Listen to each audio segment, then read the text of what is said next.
Paramatmane Namaha. Yatart Gita. Srimad Bhagavad Gita. Chapter 14. Division of the Three Properties. Yogeshwar Krishna has elucidated the nature of knowledge in several foregoing chapters. In the 19th verse of chapter 4, he said that the ordained action, commenced well by a worshipper, grows by gradual steps and becomes so subtle that all desires and will are destroyed, and what he knows then by intuitive perception is knowledge. In chapter 13, knowledge was defined as apprehension of the Supreme Spirit, who is the end of the quest for truth. Knowledge makes its advent only after the distinction between Kshetra and Kshetragya, matter and spirit, is comprehended. Knowledge is not logical arguments, and neither is it just the memorizing of holy texts. That state of practice is knowledge in which there is awareness of truth. The experience that is had with direct perception of God is knowledge, and whatever is opposed to it is ignorance. Even after having dwelt upon all this, however, Krishna tells Arjuna in the present chapter that he will again explain that sublime knowledge to him. He is going to repeat what he has already said. This is so because, as it has been rightly said, we should time and time again turn to even well-studied scriptures. Moreover, the further a worshipper proceeds on the path of spiritual quest, the nearer he goes to the desired goal and has new experiences of God. This awareness is made possible by an accomplished teacher, that is, a sage who has attained to the Supreme Spirit and who stands inseparably with the worshipper's self. It is for this reason that Krishna is resolved to enlighten Arjuna again on the nature of true knowledge. Memory is a film on which impressions and influences are constantly recorded. If the awareness that takes one to the supreme goal is blurred, nature, which is the cause of grief, begins to be imprinted on the slate of memory. So the worshipper should constantly revise the knowledge pertaining to realization of the final goal right until the moment of attainment. Memory is alive and strong today, but the same might not be the case with progress to further stages. It is for this reason that the revered Maharajaji used to say, "Tell your beads at least once every day to refresh your awareness of God. But these beads are told in thought rather than externally by audible voice." This is recommended for the seeker, but they who are accomplished teacher-preceptors are constantly after the seeker to acquaint him with novel situations by arising from his soul as well as by the example of their own conduct. Yogeshwar Krishna was such a teacher sage. Arjuna, who occupies the position of his pupil, has beseeched him to support him. So Yogeshwar Krishna says that he will tell him again of the knowledge which is the most sublime of all knowledge.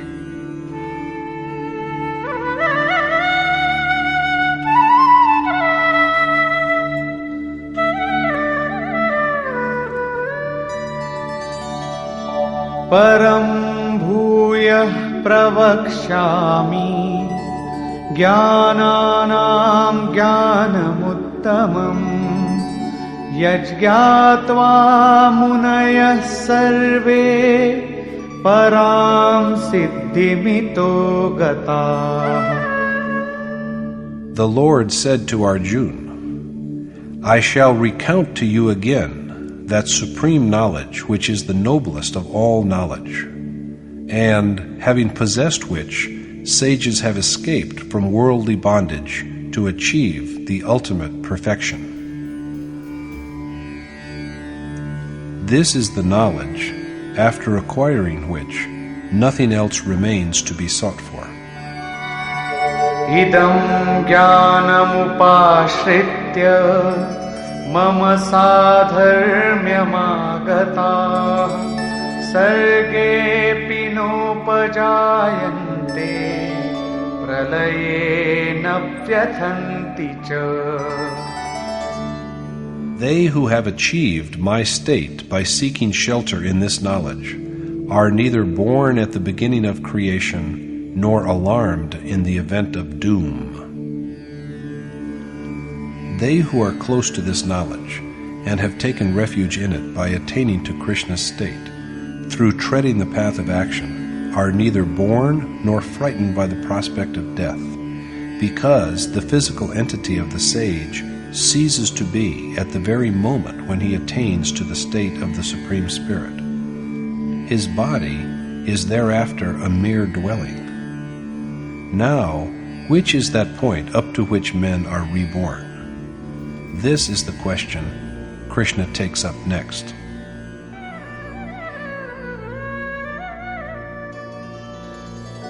Mama yonirmahad brahma tasmin garbham dadhamyaham sambhava sarvabhutanam tato bhavati bharata. O Bharat Arjuna, like the great Creator is my eight-propertied primal nature, the womb of which I fertilize with the seed of consciousness by which all beings are shaped. Krishna's eight-part primal nature is the womb in which he sows the seed of consciousness, and all beings are born from this union of the insensate and the conscious.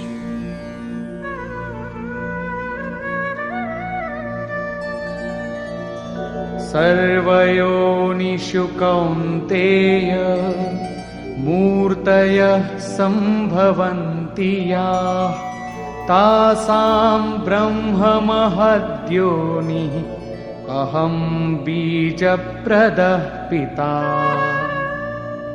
The eightfold nature, O son of Kunti Arjuna, is the mother that bears all the beings of different births, and I am the father that casts the seed. There is no other mother except this primal nature, and no other father except Krishna. No matter who the root is, there will be births so long as there is meeting of the insensate and the conscious. But why is the conscious self bound to insensible nature?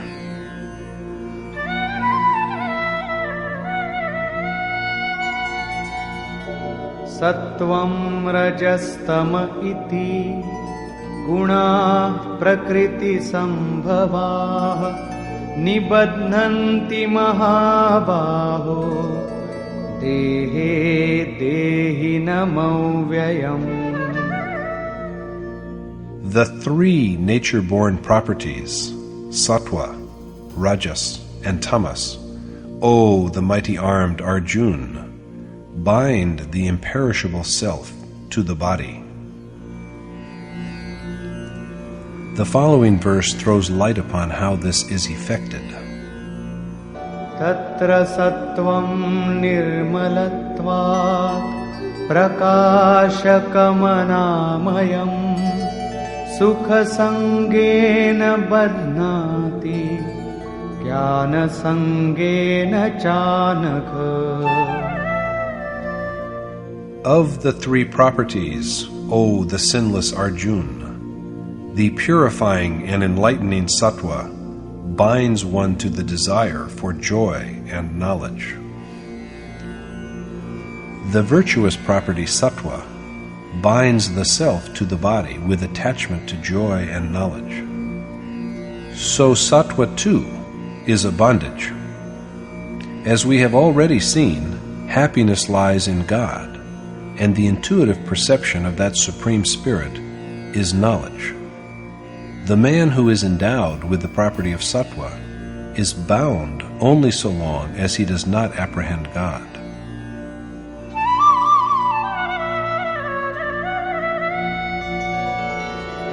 रजो रागात्मकं विद्धि तृष्णासङ्गसमुद्भवम् तन्निबध्नाति कौन्तेय कर्मसङ्गेन देहिनम्. Know, O son of Kunti Arjuna, that the property of Rajas, born from desire and infatuation, binds the self with attachment to action and its fruits. Rajas, an embodiment of passion, inclines one to action.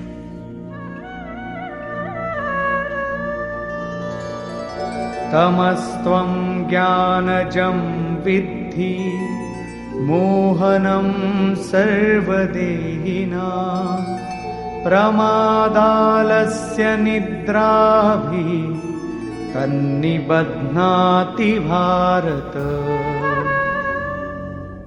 And, O Bharat, Arjuna, know that the property of tamas, which deludes all beings, arises from ignorance and binds the soul with carelessness, sloth, and slumber. Tamas binds the self with laziness, the tendency to put off a task to the next day, and with sleep. Sleep here does not mean that a man possessed of tamas sleeps too much. It is not a question of the body sleeping at all. As Krishna said in the 69th verse of chapter 2, the world itself with its ephemeral pleasures is like night, in which the man endowed with the property of tamas ever toils in a state of unconsciousness of the effulgent God. This is the slumber of tamas, and one who is trapped in it sleeps. Krishna now discourses on the collective form of the three properties.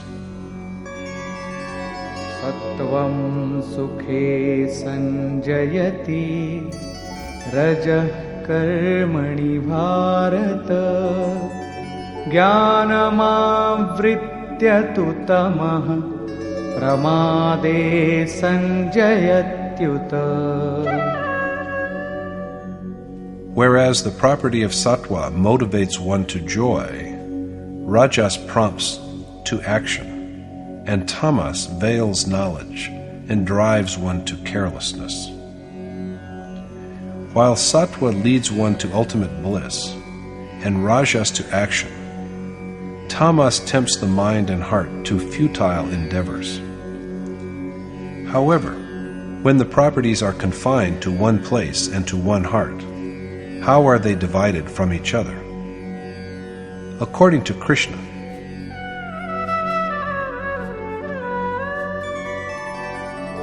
Rajastamaschabhibhuya sattvam bhavati bharata rajah sattvam tamaschaiva tamah sattvam rajastatha. And, O Bharat Arjuna, just as sattva grows by overcoming the properties of rajas and tamas, tamas grows by overpowering rajas and sattva, and the property of rajas grows by suppressing tamas and sattva. But how shall we know which property is dominant at a certain time? Sarvadvareshu tehesmin prakasha upajayate jnanam yada tada vidyat vivriddham sattvamityuta. When the mind and senses are suffused with the light of knowledge and consciousness, it should be taken as a sign of the growing strength of sattva. And lobha pravrittirarambha कर्मणाम शमः स्पृहा रजस्येतानि जायन्ते विवृद्धे भरतर्षभ. When the property of rajas is ascendant, O the best of Bharat Arjuna, greed, worldly inclination, the tendency to undertake action, restlessness, and desire for sensual pleasures arise. What happens, however, when tamas grows dominant? Aprakasho pravrittischa pramado moha eva cha tamassetani jayante vivriddhe kuru nandana. When there is an upsurge of tamas, O Kuranandan Arjuna, darkness, disinclination to duty which ought to be done, carelessness, and tendencies that engender infatuation arise. As tamas multiplies, there ensue the haze of ignorance. Light is a symbol of God, as well as a natural reluctance to advance towards the divine radiance, disinclination to the special ordained action, futile efforts of the mind and heart, and propensities which tempt one to the world. What, however, is the profit of knowing these properties? Yada sattve pravriddhe tu pralayam yati dehabhrit tadottam vidam lokan amalan pratipadyate. If the soul departs when the property of sattva is dominant, it attains to the pure worlds of the virtuous. And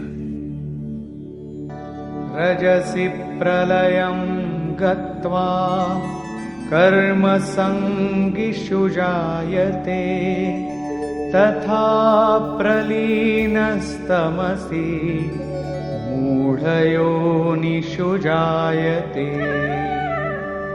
if he meets with death when Rajas is presiding, he is born as one of the humans who are attached to action, and he is born in the form of unintelligent beings if he leaves the body when tamas is prevailing.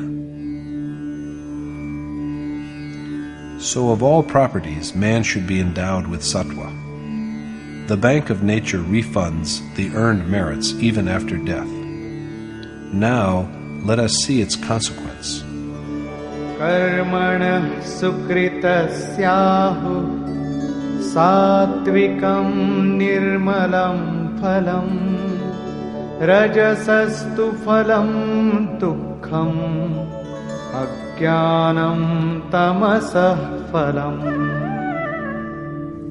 While righteousness is said to be the pure outcome of action that is governed by sattva, the outcome of rajas is sorrow, and the outcome of tamas is ignorance. Absolute happiness, knowledge, renunciation, and such other qualities are said to be the outcome of action inspired by sattva. On the other hand, sorrow is the outcome of action characterized by rajas, and ignorance of action dominated by tamas. Sattvat samjayate jnanam rajaso lobha eva cha pramada moha tamaso bhavato jnanameva cha. Knowledge arises from the property of sattva, greed, beyond any doubt, from rajas, and carelessness, delusion, and ignorance from tamas. What mode of existence does the generation of these properties result into?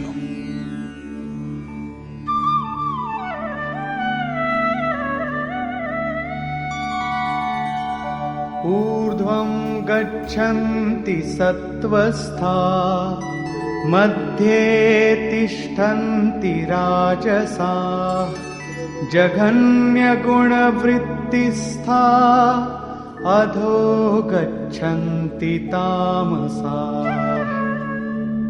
Whereas they who dwell in sattva ascend to higher worlds, they who sojourn in rajas remain in the middle, the world of men, and they who abide in the meanest of properties, tamas, are doomed to the lowest state.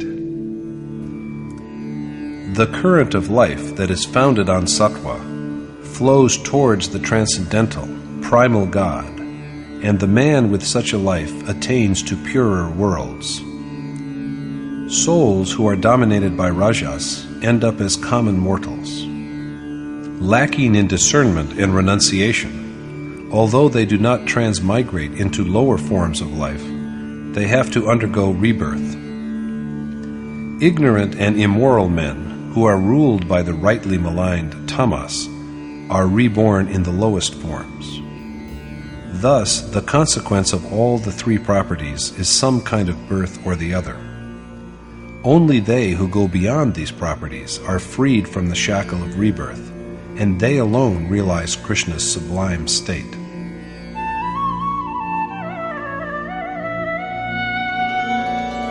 Nanyam gunebhyah kartaram yada drashtanupashyati gunebhyascha param vetti madbhavam sodhigacchati.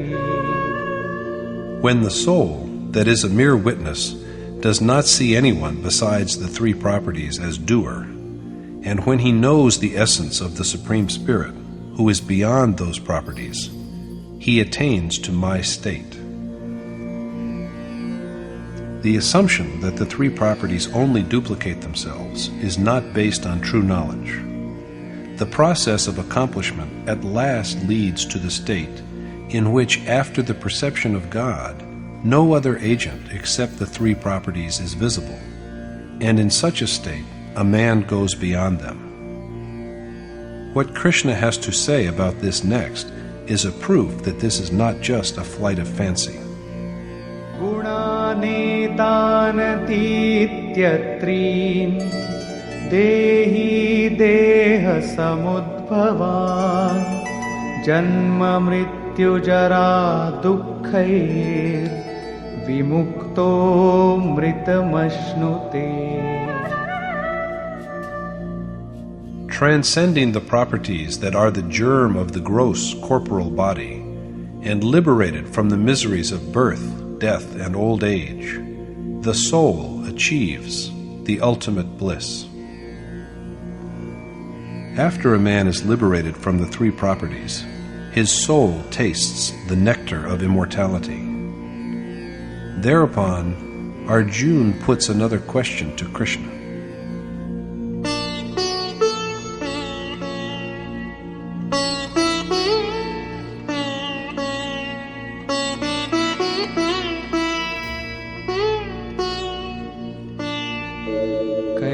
Kairlingai strin gunaneta atito bhavati prabho kimacharah katham chaitan strin gunanati vartate. Arjuna said, "Tell me, O Lord, the attributes of the man who has risen above the three properties, his manner of life, and the way by which he transcends the three properties." The following verses contain Krishna's reply to the three questions raised by Arjuna.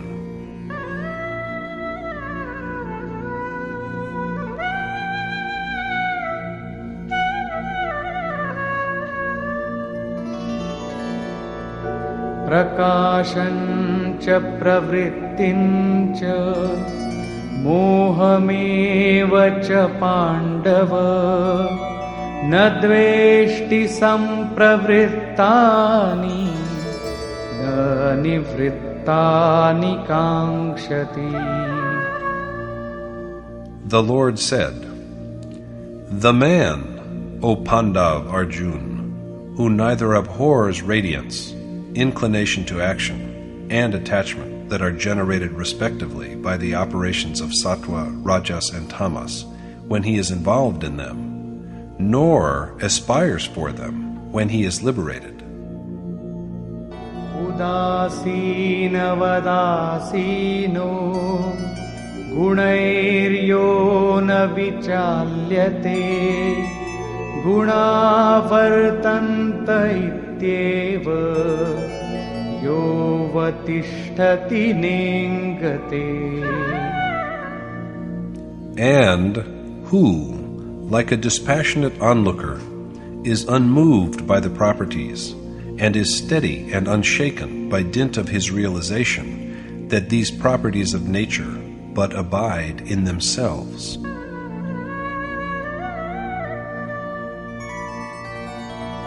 Samadukha sukha swastha samaloshtāshma kanchana tulya priya priyo dhiras tulya nindatma samstutihi. And who, ever dwelling in his self, views joy, sorrow, earth, stone, and gold as equal, is patient, and evenly regards the pleasant and the unpleasant, slander and praise. Manapamanayos tulyo mitrari pakshayo sarvarambha parityagi gunatitah sa uchyate. And who puts up with honor and dishonor, as also with friend and foe, with equanimity, and who gives up the undertaking of action, is said to have transcended all the properties. The verses from the 22nd to the 25th disclose the attributes of the man who has risen above the three properties, so that he is unagitated, unswayed by the properties, and steady. What follows now is clarification of the means by which one is liberated from these properties. Mam chayo vyabhicārena bhakti yogena sevate sagunan samatityayitan brahma bhūyāya kalpate. And the man who serves me with the yoga of unswerving devotion overcomes the three properties and secures the state of oneness with God. One who worships Krishna with unwavering dedication, that is, with only the adored goal in his mind and oblivious of all other worldly memories, constantly serves him by performing the ordained action, goes well across the three properties, and is worthy of being one with the Supreme Spirit. This union with God is the true kalp, or cure. No one can go beyond these properties without undertaking the prescribed task with perfect intentness. So the Yogeshwar at last gives his judgment.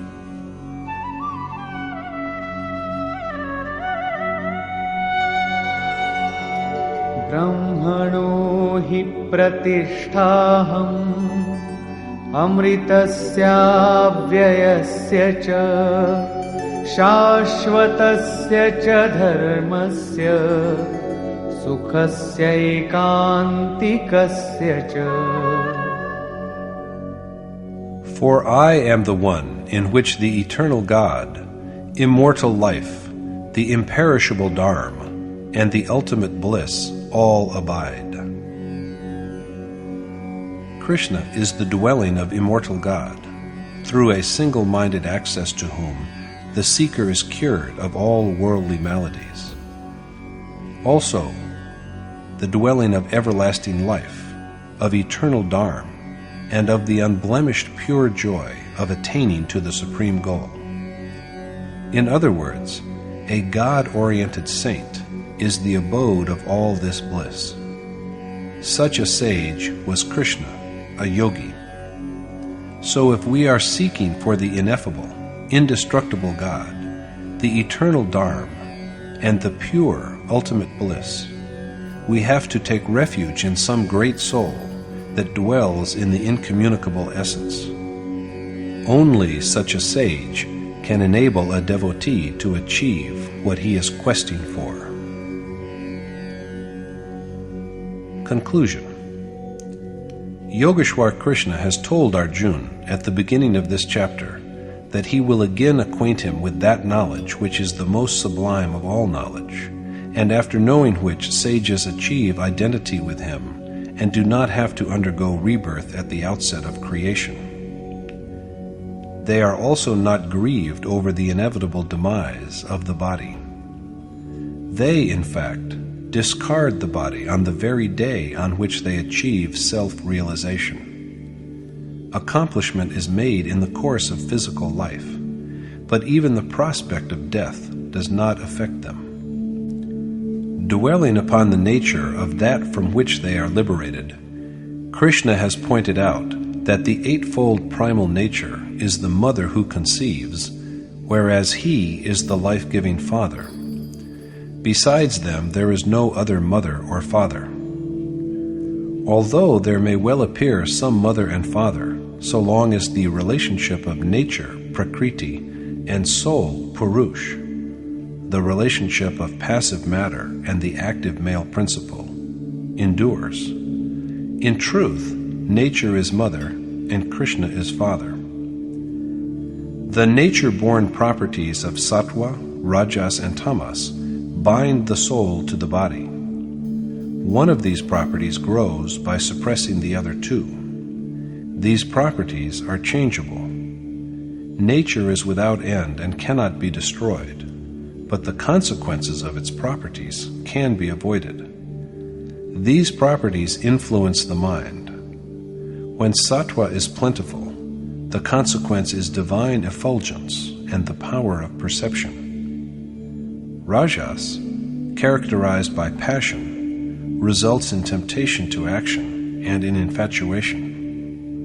If tamas is active, sloth and carelessness predominate. If a man meets with death when sattva is predominant, he is born in higher and purer worlds. The man who departs from this life when rajas is plentiful returns to be born again in the human form. When a man dies under the sway of tamas, he is condemned to lower births. So it is vital that men ought always to move in the direction of gradual advancement of the property of sattva. The three properties are the real cause of some birth or the other. Since it is these properties which chain the soul to the body, one should constantly endeavor to go beyond them. At this, Arjuna asks three questions. What are the features of the man who has risen above the properties of nature? How does he conduct himself?